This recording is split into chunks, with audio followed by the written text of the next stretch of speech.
Be ajuri itet patatiet tet ma technology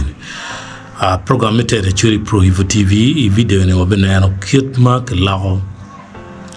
ke background nyoni dinge video kede iber ka penyu ni video ni kema okwere mo na music videos mo mi lo wow mo mi Uganda mo na movies mi lo wow ni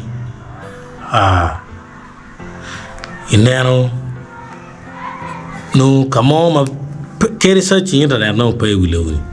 chalo Black Panther no pay ento no don't tie kamale chi man mo binano gin makluni chroma key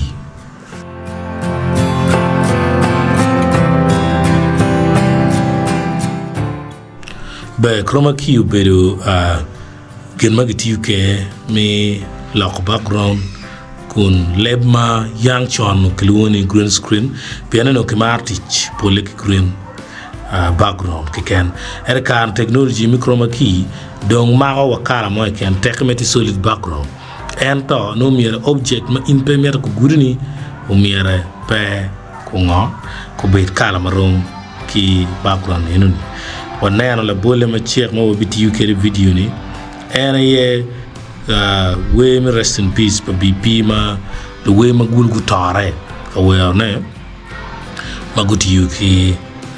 chroma key put your car wa ento behind the scene maguti ma waramati kere donc ker way we nen be for le toi video eneni kema waji ke na nyote kirma ganal woni chroma key ponyo dano ke technology nyoni tet patetiet now ene puburi o cherwa nen kadong loading Gemini gena kete ni software ni rombero Adobe Premiere rombero Wondershare rombero CapCut rombero Black Magic design mano DaVinci Resolve inde dropping ginini donc ci karukan so wati ka teach video pa luwe magulo and so video ni and get on playing we're gonna find that for the main man himself Ricky Okwat Okuju Omera you are doing mighty exploits look up in my mirror warehouse in my United watching warehouse ubedo studio make green screen kama kila background kiye so ni video anything armon me to text say yeah that's okay but focus at the background, don't look at the text, just focus at the background kay you're learning mabe waganen so now video ni ibi chero ti striking kama kilwoni chroma key my end now a chroma key in an automatically in background lock ka what I'm playing and so my background mature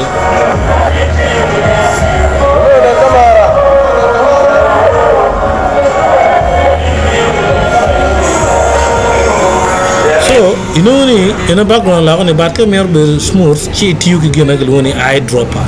ma yer ka ma mero mana ina yer bo ma te pink wa la kala pala mi ma chol on ko tem yer white ko yer white rumeo dog black depends on the intonation of the lights now ka wa cher wa yer green ni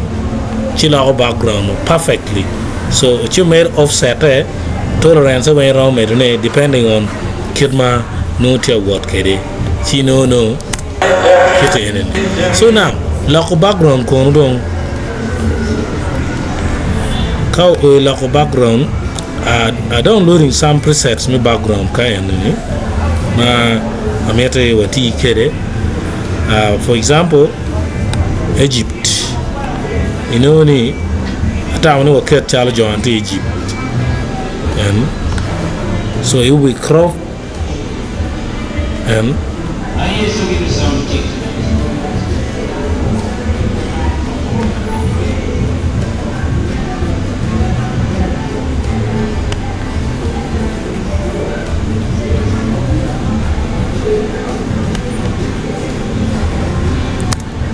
so it is just a sample. It might not be perfect in your own balance. So now kind of do charge on the Egypt.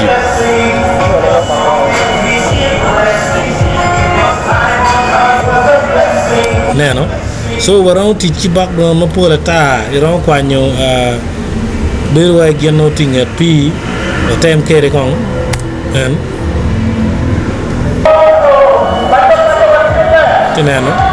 So mani dinamero pretty perfect yani ngatuma video enini abe kayen camera tetare no po rwate so camera be yengo no mero gen makiluni VFX where to run be but that is very complex but can you still background in wrong ko ni editing video ni neno paro lawa boy gitie kanyo o tiga we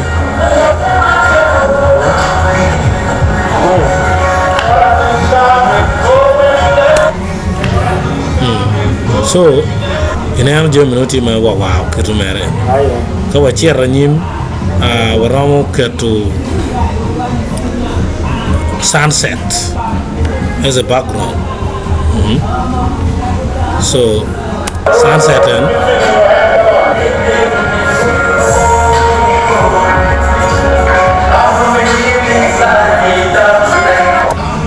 so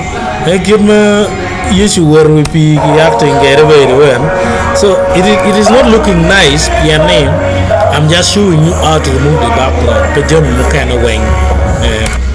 Now lastly we can try with a house like a kind of white house and then